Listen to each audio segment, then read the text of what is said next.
Fala meu irmão, paz de Cristo, seja bem-vindo para mais um vídeo e hoje nós iremos tratar da lição 9, onde vai falar sobre a vontade, aquilo que move o ser humano.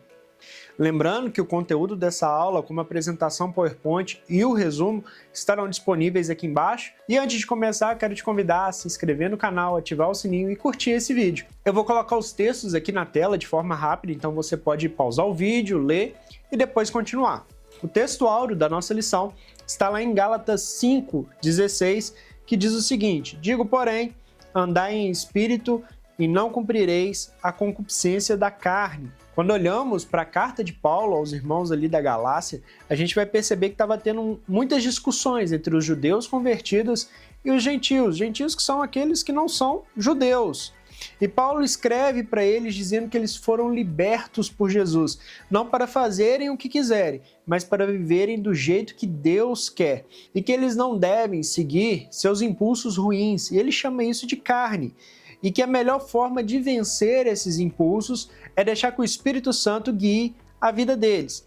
E por que Paulo disse isso? Primeiro, as pessoas elas estavam começando a discutir e agir mal umas com as outras. Havia problema de relacionamento entre elas. Algumas estavam achando que cumprir as obrigações ali da lei, as regras da lei, resolveria todos os problemas. E Paulo está ensinando que para não fazer o que é errado, a pessoa precisa viver perto de Deus e obedecer ao Espírito Santo. A verdade prática, guiada por Deus, a vontade ela é uma bênção extraordinária, vital para a existência humana. A leitura bíblica em classe está lá em Gálatas 5, do 16 ao 21, e Paulo, na sua carta, nos mostra que existe uma batalha dentro de todo o cristão. De um lado está a carne, que são os desejos humanos que nos afastam de Deus, de outro lado está o Espírito, que nos conduz para uma vida que honra ao Senhor. E a orientação de Paulo ela é muito clara. Ele vai dizer, andai em espírito, ou seja, deixe o Espírito Santo ser o guia das suas atitudes, das suas decisões, dos seus pensamentos.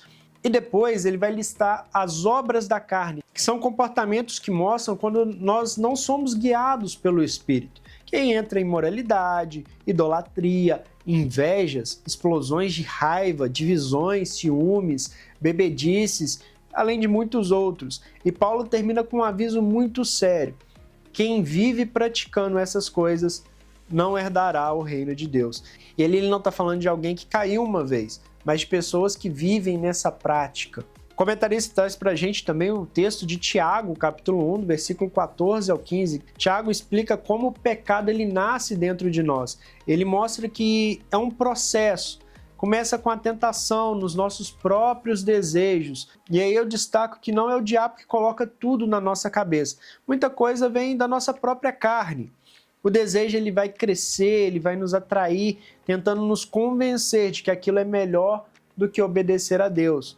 E quando cedemos ao desejo, aí nasce o pecado.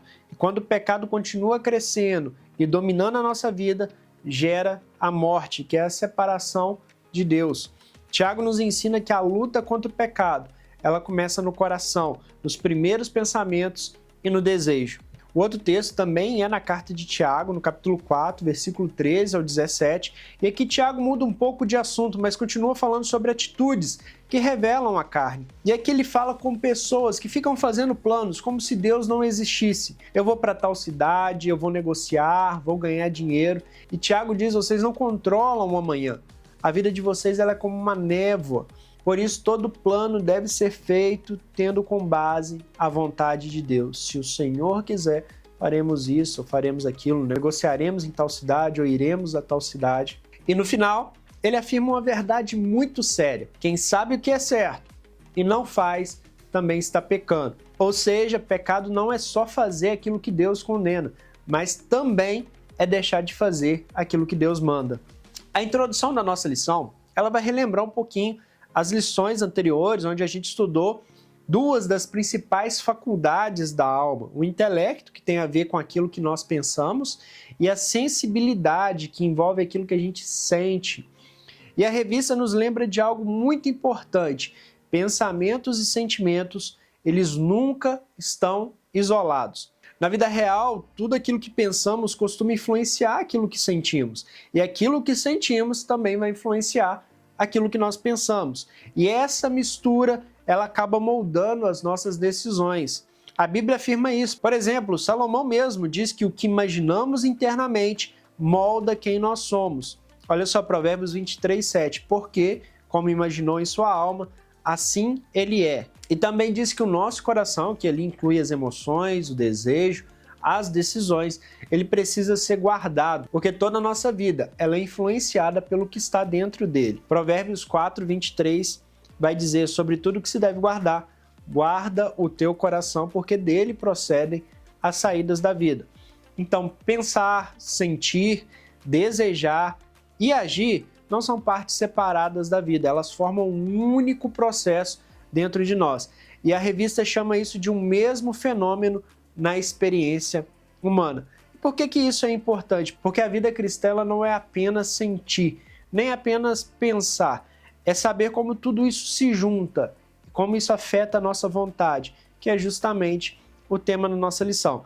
E agora a gente vai aprender como que a vontade funciona. A vontade ela é uma parte da alma onde nós tomamos as decisões. E essas decisões, elas podem nos aproximar de Deus ou nos afastar de Deus. Por isso Paulo ensina em Romanos 12:2 que devemos ter a mente transformada para que possamos então experimentar qual seja boa, agradável e perfeita vontade de Deus. Então, nessa lição, vamos entender como a vontade recebe influência dos pensamentos, recebe influência das emoções e do Espírito Santo e como ela deve ser dirigida segundo a palavra de Deus. Indo para o tópico 1.1, quando a lição fala sobre vontade, ela está falando da capacidade que Deus colocou em nós, de querer, desejar, escolher. É isso que a revista chama de volição. E isso é importante porque toda ação ela começa na vontade. Nada acontece na nossa vida sem que primeiro exista um querer, exista uma intenção. E aqui nós temos um ponto muito importante. A vontade também ela é motivação. Sem vontade a pessoa ela não se move, ela não decide, ela não reage. É por isso que a Bíblia mostra a vontade como algo que precisa ser alinhada com Deus. A gente vê uma oração lá em Salmo 143:10. Ensina-me a fazer a tua vontade. Ele está dizendo, eu quero que tua vontade seja a minha vontade. E isto é a vontade funcionando. Outro exemplo é o próprio Jesus no Getsêmani. Não se faça a minha vontade, mas tua, lá em Lucas 22:42. Ele mostra que a vontade também é escolher se submeter a determinados processos. E a lição nos mostra que vontade não é só fazer o que eu quero, mas também decidir concordar com o que Deus quer e fazer a vontade do Pai. E um exemplo muito claro disso é a conversão. A conversão ela não é só sentir algo. Pedro mesmo pregou, arrependei-vos e convertei-vos, lá em Atos 3:19. Arrependimento nada mais é do que a vontade mudando de direção. Eu não quero mais o pecado e agora eu quero Cristo. Todo verdadeiro cristão é alguém que decidiu renunciar à sua própria vontade para obedecer a Jesus. É o que ele disse lá em Mateus 16:24. Se alguém quer vir após mim, negue-se a si mesmo.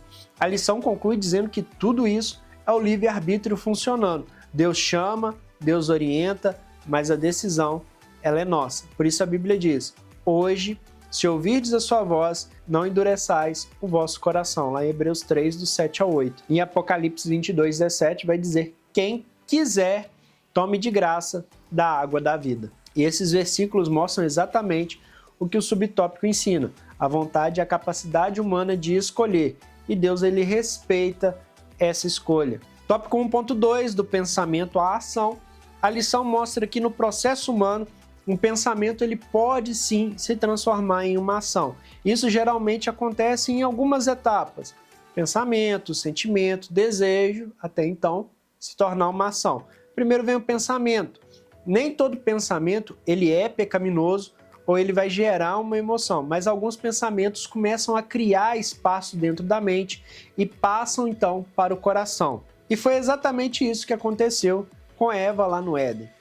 A serpente apresentou uma ideia e Eva começou a refletir sobre aquilo. E a Bíblia vai dizer que ela foi enganada, está lá em 1 Timóteo 2,14. Mas antes disso, ela pensou na proposta, ela buscou entender um pouco daquilo, ela pensou sobre aquilo. Segundo, vem o sentimento, quando a serpente disse: sereis como Deus, lá em Gênesis 3,5.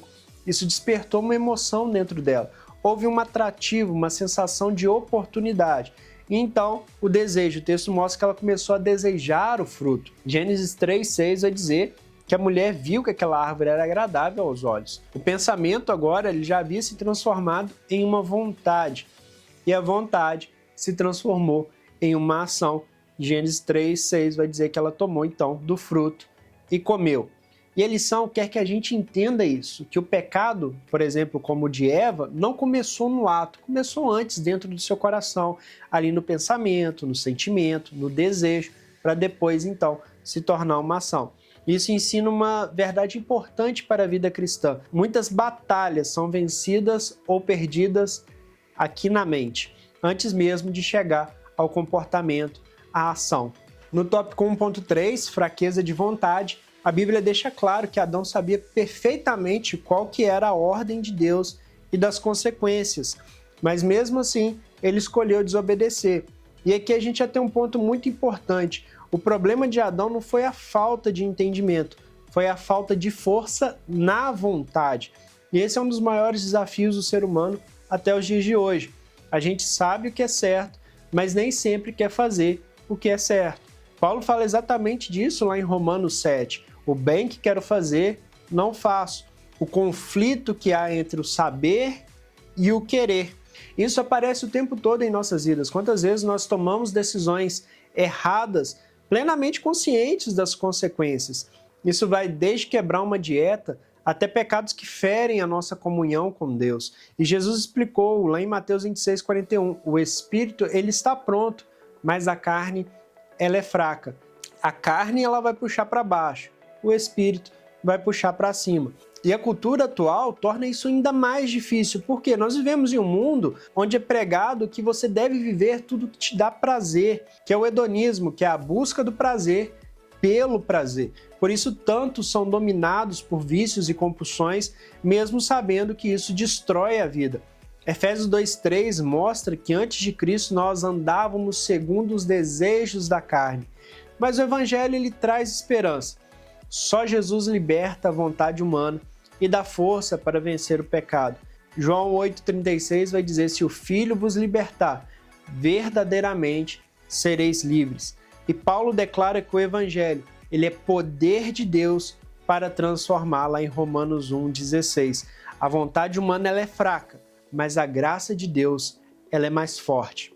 O 2.1, a experiência do deserto. Quando o povo de Israel atravessava ali o deserto, eles passaram por um problema muito sério. Eles foram dominados pelos próprios desejos. O Salmo 106 diz que deixaram-se levar pela cobiça. E mesmo quando Deus atendeu ao pedido deles, a alma ela enfraqueceu. Salmo 106, 14 e 15.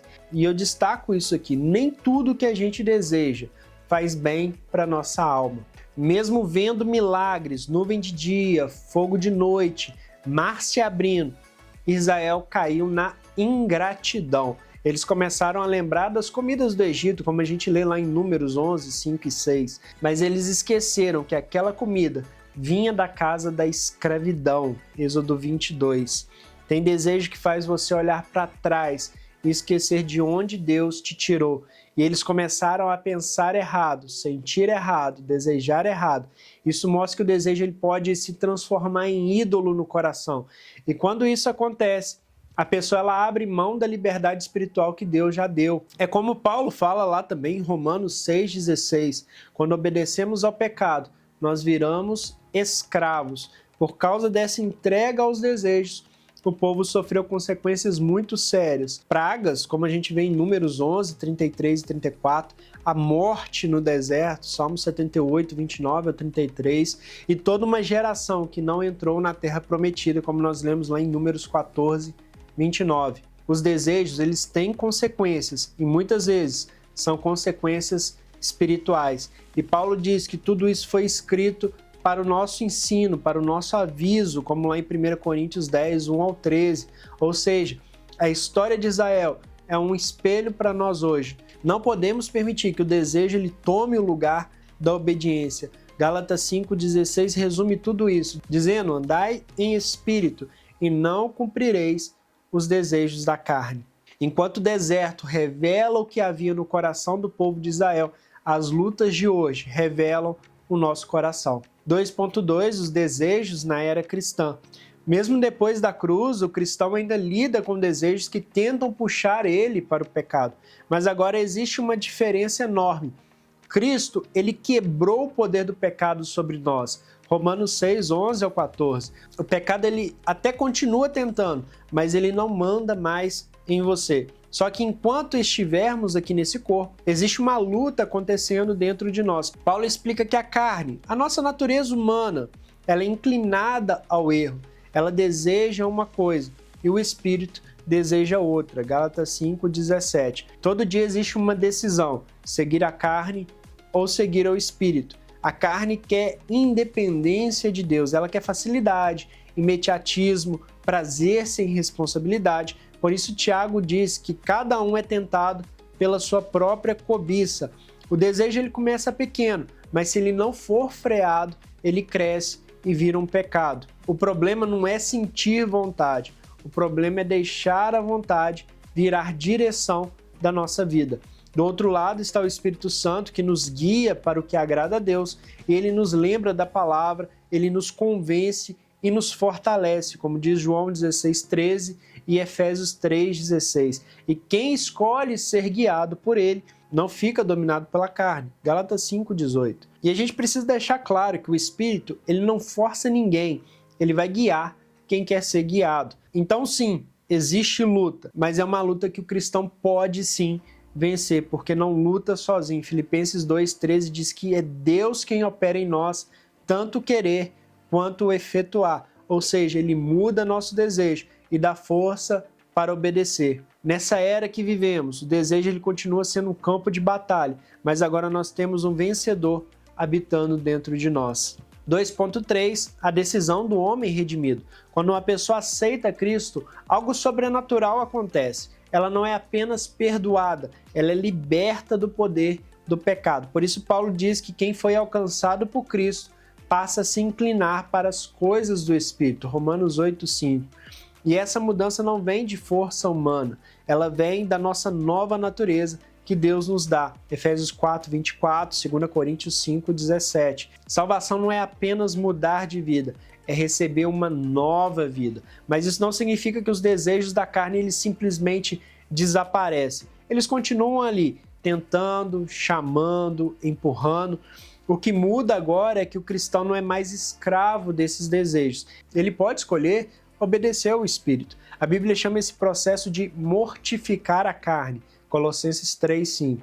É como se todo dia nós disséssemos não ao velho eu e sim ao Espírito Santo. Romanos 8, do 11 ao 13. O velho homem ele não morre de uma só vez, ele morre um não por dia. Mesmo com desejos pecaminosos presentes, o cristão vence porque agora ele vive em Cristo. E quando ele anda no Espírito, os frutos ele aparecem. O amor, o domínio próprio, paz, mansidão.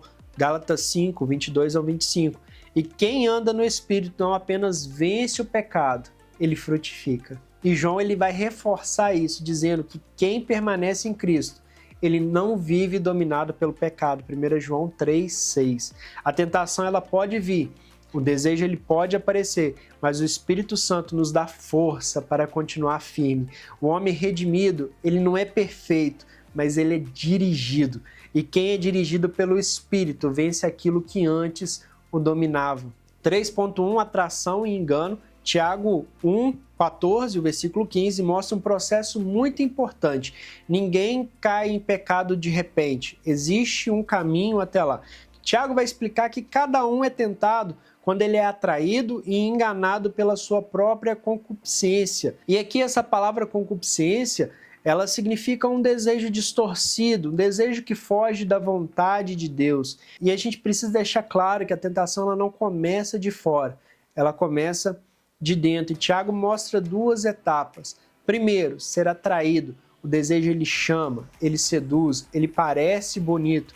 É como se a vontade ela fosse puxada na direção errada. E a mente ela começa a considerar aquilo que ela sabe que não deve. Por isso Provérbios 4:23, como a gente leu, diz que a gente deve guardar o nosso coração, porque dele procede as saídas da vida. O pecado ele começa quando a gente dá atenção àquilo que a gente deveria rejeitar. A segunda etapa é o engano. Depois de atrair, o desejo ele nos engana. A vontade e a razão elas passam a trabalhar juntas para então justificar aquilo que é errado. E a pessoa começa a pensar assim: não vai dar em nada, é só dessa vez, todo mundo faz.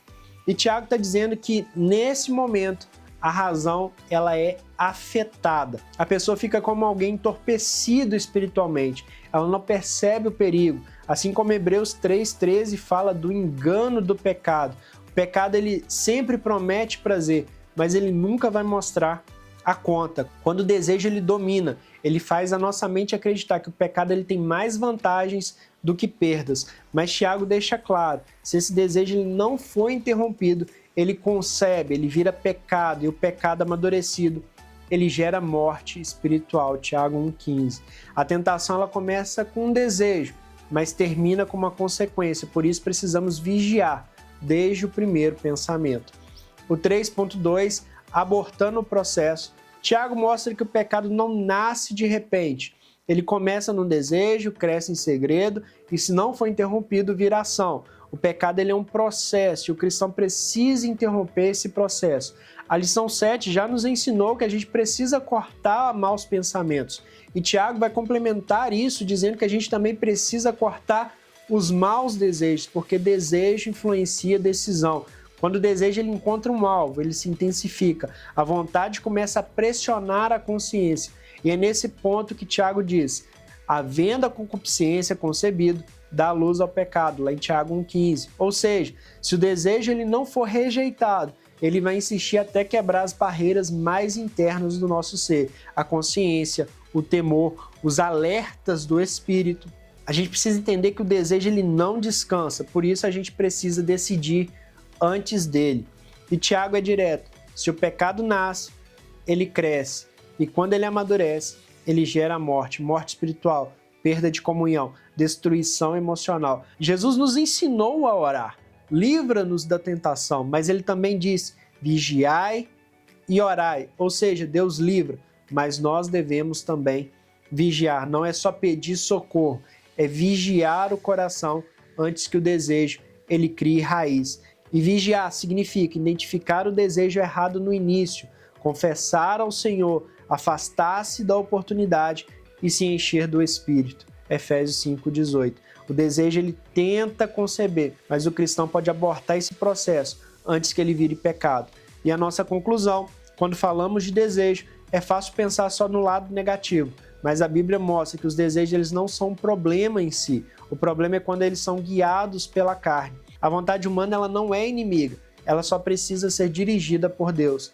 A vontade ela é um presente do Criador. É ela que nos move, nos dá força, energia, nos dá propósito. Quando essa vontade ela é guiada pelo Espírito, ela se torna uma bênção para nossas vidas. Por isso a Bíblia mostra que Deus ele renova o ânimo, ele fortalece e ele inspira o seu povo. Salmos 92, do 12 ao 14. O mesmo desejo que leva alguém ao pecado, ele pode, nas mãos de Deus, se transformar em motivação para fazer o bem. Joel 2:28 diz que Deus derrama seu espírito e dá visões, sonhos e dá também direção, ou seja, ele desperta dentro de nós uma vontade saudável que produz frutos e realizações. E Tiago nos lembra que devemos sempre depender do Senhor em tudo o que nós fazemos. Uma vontade guiada pela carne, ela te derruba, mas uma vontade que é guiada pelo Espírito, ela te levanta. Então, ao invés de sufocar a vontade, nós devemos consagrá-la a Deus. Quando o Espírito Santo ele dirige nossos desejos, ele transforma nossa motivação diária, seja no trabalho, seja na família, na igreja, ou até mesmo nos nossos projetos pessoais. A carne ela vai distorcer os desejos, mas o Espírito ele restaura. Em Cristo, nós podemos viver uma vontade saudável, ativa e cheia de propósito. Essa foi a nossa lição 9. Se você gostou, deixa o like, se inscreve no canal e ativa o sininho. Semana que vem tem mais vídeo por aqui. Fique com Deus e um grande abraço.